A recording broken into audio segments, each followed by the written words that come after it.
বুদ্ধিদীপ্ত তারুণ্যই আগামীর বাংলাদেশের নেতৃত্ব দেবে বলে দাবি বিএনপির ৩ সহযোগী সংগঠনের তারুণ্য সমাবেশে আগতদের। কোনো কর্তৃত্ববাদী শাসন কাঠামোকে মেনে নেবে না নতুন প্রজন্ম। দ্রুততম সময়ের মধ্যে জাতীয় নির্বাচন দেওয়ার আহ্বানও তাদের। আদিত্য মামুনের রিপোর্ট। জীবন অবাক না করলে কে করবে? 28% মিল্ক ফ্যাটের অবাক করার সাথে ফ্রেশ মিল্ক পাউডার। জীবন অবাক করুক প্রতিদিন। প্রযুক্তি নির্ভর বিশ্বে তরুণরাই যে ভবিষ্যতে নেতৃত্ব দেবে তারই যেন উজ্জ্বল উপস্থিতি এই সমাবেশে। ঢাকা এবং আরও ৩ জেলার লাখ লাখ তরুণ কর্মী নিয়ে ছাত্রদল, যুবদল ও স্বেচ্ছাসেবক দলের এই আয়োজনে তারুণ্যের ঝংকার। সমাবেশ শুরু হবার আগেই কানায় কানায় পূর্ণ বিএনপির কেন্দ্রীয় কার্যালয় সংলগ্ন এলাকা। স্লোগানে স্লোগানে ঢল নামে জাতীয়তাবাদী সমর্থকদের। ছাত্রদের অগ্রাধিকার সহ মৌলিক অধিকার বাস্তবায়নে সমাবেশে যোগদান বলে জানান বিভিন্ন জেলা থেকে আসা নেতাকর্মীরা।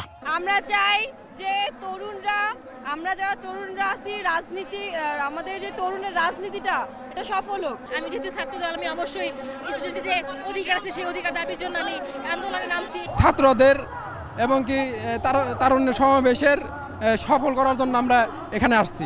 ফ্যাসিস্ট সরকারের পতনের পর আর যেন কোনো অপশক্তি জনগণের সাথে প্রতারণা করতে না পারে তারই ধ্বনি তাদের কণ্ঠে। এক ফেসিবাদী গেছে আর এক ফেসিবাদী আসছে, এই জন্য আমরা সবাই বিএনপি এবং সব অঙ্গ সংগঠন মিলে আমরা এটা দেখাইতে আসছি ওদের কয়টা লোক আছে। আমাদের যে অধিকার, আমাদের যে চাওয়া, তারুণের যে রাজনীতি, দীর্ঘদিন ধরে তরুণরা ভোটের থেকে বঞ্চিত, তারা চাচ্ছে একটা ভোটের মাধ্যমে গণতন্ত্র ফিরে আসুক, সুষ্ঠু ভোটের মাধ্যমে। জনগণের জীবনমান উন্নয়ন সহ ভোটাধিকার নিশ্চিতে দ্রুত নির্বাচনের দাবিও তাদের।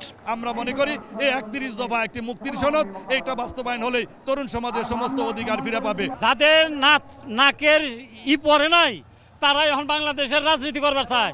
তাদের কি রাজনীতি আছে? রাজনীতি করার ইচ্ছা থাকলে নির্বাচন বিএনপির সাথে করুক। জনগণের ক্ষমতা জনগণের কাছে ফেরত না দিলে দুর্বার আন্দোলন গড়ে তোলার হুঁশিয়ারিও দেন তারুণ্যের সমাবেশে যোগদানকারীরা। আদিত্য মামুন, 21 টেলিভিশন, ঢাকা।